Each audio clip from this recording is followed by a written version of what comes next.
Vous avez aussi une sorte d'introduction. Ça, parce qu'elle est improvisée, celle-là, c'est le fantasque. Vous avez la première mesure et la dernière mesure.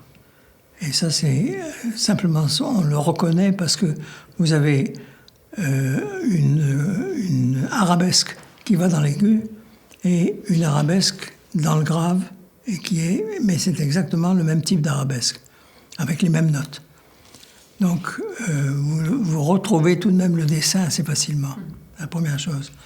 Après, ça c'est la conséquence qui n'est jamais reprise. Et ces deux premières mesures sont une sorte d'introduction à ce qui suit. Trois mesures d'introduction, pardon, à ce qui suit. Ensuite, vous avez le sommet de ce qui va introduire la phrase.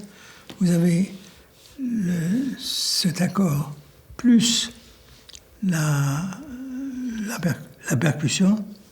Et cette percussion qui soutient cet accord se met à soutenir un autre accord. Vous avez premier accord, deuxième accord.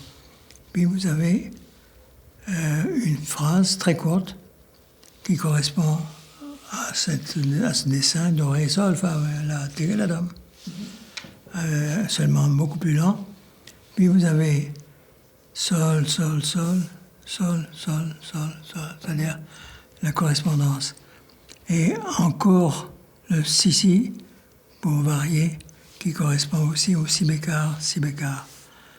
Et puis maintenant, avant de conclure, vous avez deux phrases, la do, do, si, mi, si, la, fa, do, si, mi, qui correspond à variation, la, da, da, li, lam, ta, li, ta, da, da, dim.